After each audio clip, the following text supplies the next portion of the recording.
good morning. Morning. Morning ay. Oy, morning. Morning. Yan, so, good morning, good day po. Meron tayo guys, Elantra. Shoutout kay Sir from Batangas na binenta sa atin ang unit. Binenta sa atin ang unit nung Elantra. So ito, marami kasing unit si Sir. Love na love niya tong car niya. Binenta niya sa atin.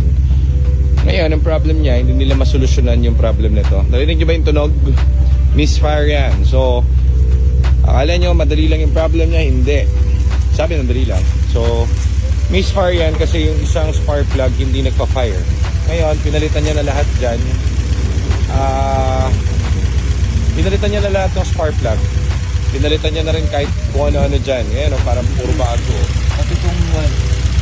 So, ngayon, eto, kumbaga, binivideo natin para lang ma-share din sa inyo kung nagkakaroon kayo ng mga ganitong problem. So, yan ang misfire. Gas mo nga, Sep. Marinig niyo ba yung tunog? So, tatlo lang yung gumagana dyan na marinig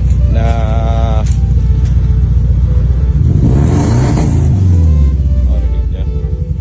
So, naka-muffler yan, pero yung tunog niya is misfire. Ibig sabihin, hindi gumagana yung isa niyang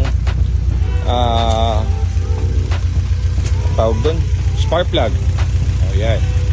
Yan ang tunog ng misfire. Ngayon, hindi nyo mahanap yung problema dyan sa dito, sa spark plug and sa coil. Kapag hindi dyan gumana, napalitan nyo niyan at nagkaroon kayo ng problema dyan at ayaw pa rin talaga, ganun pa rin, bago yung mga kalapit na ano. So, titrace nyo kung saan galing yan. Ang huling-huling bagsak niyan is ECU. So, ECU yung papagawa nyo rito, hindi yung inyong mga spark plug. So, syempre doon kayo mag-i-start para ma-pinpoint nyo kung ano yung problem. Pero kapag talagang all else fails, hanapin nyo kung saan nanggagaling, sino nagko-control ng spark plug. So, si ECU.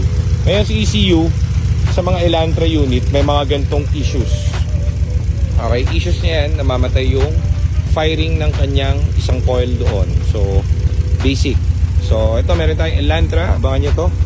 Hihimasin natin dahil nga hindi masyado nagagamit ni Chef dahil ito ay tatlo lang ang nagpa-fire. Siyempre, hindi mo naman magagamit ng ganyan. Yung pangit ng tunog, hindi rin maganda yung sabog ng kanyang gasolina dahil tatlo lang ang maandar na spark plug. So, tiradahin natin to. Sa mga ganito, ECU masters ang gumagawa nito. Ang mga malulupit na tropa natin na gumagawa ng computer. Kaya rin naman namin gawin to, kaso hindi naman namin forte ang Hyundai. So, bigay natin sa dapat. Okay, so, yan. Dala natin yung ECU, Sep. Baklasin mo na, boy, ang ECU. Pabaklasin nyo na, John. John, anong hinahanap mo sa isang babae? Maliban sa misis mo? Siyempre, yung mapagkatiwalaan, saka hindi gold digger, saka masipag, babae. All goods lahat. All goods lahat. Kunwari, 75 years old. Pero ganun, yung katangian. Iisipan ko muna. Mukhang 50%. 50%. Pero may chance ah. Oo. Wala naman siguro mukha. Old stock na yung bus eh. Old stock. Phase out na yung mga ganyan eh. Phase out na. Hindi naman. Paano kung talagang gusto ko rin? Bumili na ako wheel mo. Dinala ko na sa kanya. Sa bus eh ako. Kanina 50%, ngayon pas ka na. Maulo. So, ito yung ECU niya. Sunog. Palit tayo ng IC para mabuhay ulit. Sunog. Ayan. Very bad. Thank you, Sir Chris. Magda. Shoutout po, Sir Edwin. Shoutout, Sir Edwin. Oh, Sir Edwin, tapos na yung computer box. One day lang. So, buhay na yung Elantra mo, yung hindi mo masolusyonan na problem. Tinapos na natin dito sa shop. So, nakadami kayong palit ng di ba? Ng oxygen sensor. So, ngayon, goods na siya. Wala na check engine, tapos hindi na sungaw. So, all goods. Start. Ngayon, check engine.